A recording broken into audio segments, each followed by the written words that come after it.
warahmatullahi wabarakatuh. Hello everyone, my name is Nurul Fauzia. I am from TBI 1 class. In this video, I will explain three topics: conditional sentence, direct and indirect speech, and gerund. Okay? In the first topic, a conditional sentence is a sentence used to express a condition and its result. It's usually used if a conditional sentence consists of two parts, if clause and mean clause. Jadi, di conditional sentence ini adalah kalimat yang digunakan untuk menyatakan sesuatu kondisi dan hasilnya. Biasanya itu memakai kalimat if, kata if. Conditional sentence itu terdiri dari dua bagian, yaitu main clause itu hasil and if clause itu kondisi. Di sini saya akan menjelaskan conditional sentence type 1, 2, and 3. Oke, type 1, real future. Used for realistic conditions that are likely to happen in the future. Jadi, in type 1 itu dipakai untuk kondisi yang realistik dan mungkin terjadi di masa depan. Biasanya rumusnya itu if plus subject plus verb 1. Itu yang main if clause. And main clause as plus will plus verb 1. Contohnya itu seperti I will stay at home if it rains. Itu bisa dibalik. If you study hard, contoh lainnya.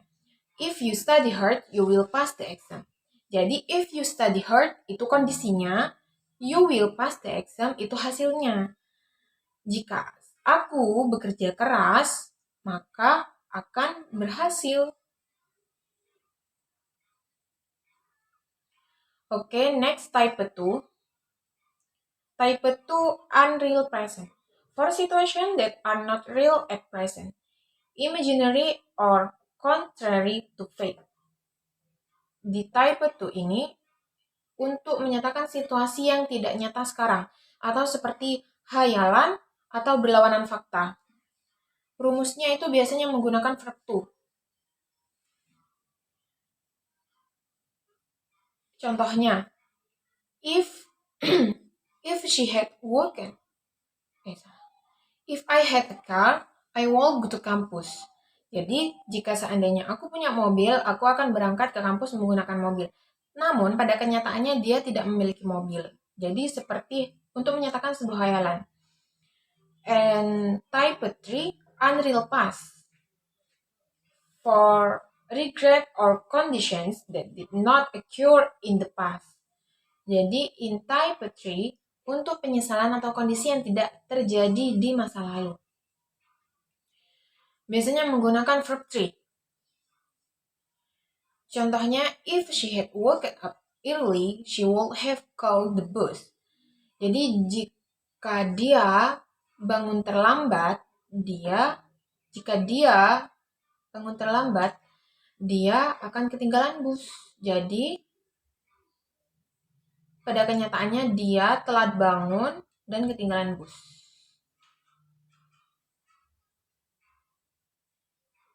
Okay, and the next explanation is direct and indirect. Okay, in the second topic, direct and indirect speech. Direct speech is a direct statement that use the speaker's exact words and typical included quotation marks.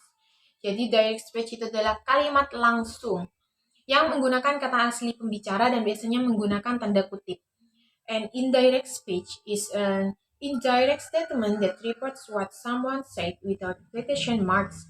Jadi indirect speech itu adalah kalimat tidak langsung yang melaporkan ucapan seseorang tanpa adanya tanda kutip. Jadi direct speech itu adalah kalimat langsung and indirect speech itu adalah kalimat tidak langsung. I will explain statement. A statement in direct speech itu biasanya tenses-nya berubah ke bentuk lampau. Contohnya, direct, she said, I am tired. Itu direct. And indirect-nya, she said that she was tired. Jadi, reporting verb said bentuk past. Maka tenses-nya berubah dari present menjadi past, present continuous menjadi past continuous, present perfect menjadi past perfect, Contoh lainnya, I am happy.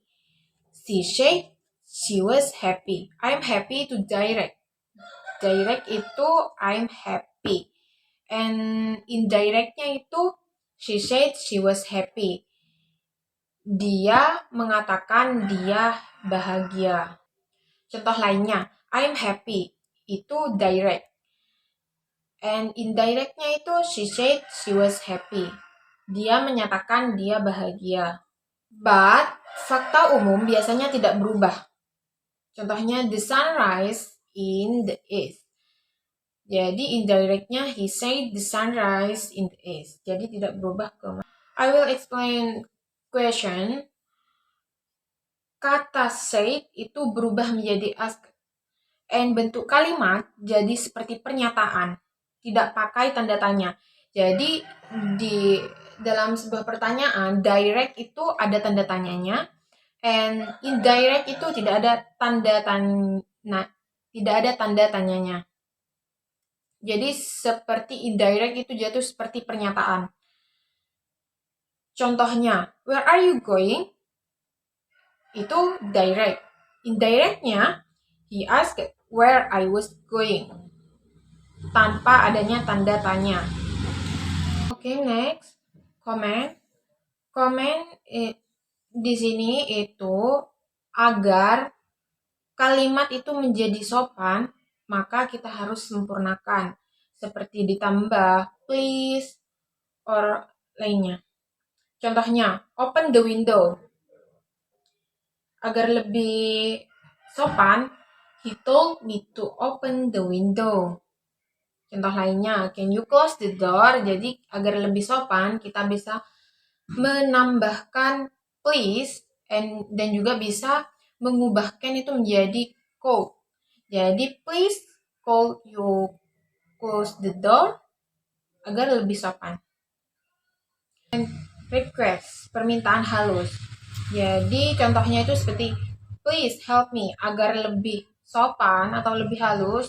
Jadi kita bisa mengubah kata-katanya menjadi he asked me to help me. So, dalam direct speech and indirect speech itu ada beberapa perubahan. Seperti I itu bisa menjadi he or she, my menjadi his or her, time dalam signal what time-nya and in signal time, now itu bisa menjadi then, today menjadi the day, tomorrow itu menjadi the next day, yesterday the day before. Jadi from this explanation, we can see that converting the direct speech into indirect speech requires changes to the verb forms, pronouns, and time expressions. The last topic is gerund.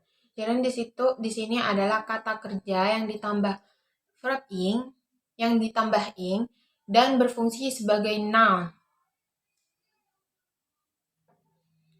Jadi kata kerja yang ketambahan verb ing dan berfungsi sebagai noun itu adalah gerund. Contohnya itu swimming is fun. Swimming itu adalah subjek karena apa? Swimming itu bukan pekerjaan, tapi nama pekerjaan sehingga menjadi subjek. Dan juga gerund itu bisa sebagai objek, bisa juga contohnya seperti I enjoy reading books. Kata kerja seperti enjoy, like, love, hate, avoid itu harus diikuti gerund. Jadi di sini gerundnya itu adalah reading. Oke, juga ada setelah preposition. Kalau ada kata depan on, in, at, for, dan lain-lain, setelahnya itu harus ada gerund.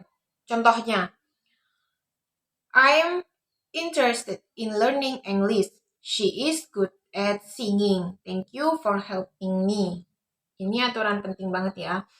Preposition selalu gerund. Gerund juga sebagai complement, pelengkap. Contohnya, my hobby is reading. Jadi reading itu sebagai pelengkap adalah gerund. Bentuk negatif gerund. itu tinggal nambahin not. Contohnya yang bukan negatif, I enjoy working on weekends. Jadi dalam bentuk negatif gerund itu bisa menjadi I enjoy not working on weekends. Okay, that's all my presentation about conditional sentence, direct and indirect speech, and gerund. I hope this explanation is clear and useful for all of us. Thank you for your watching. See you the next video. Wassalamualaikum warahmatullahi wabarakatuh.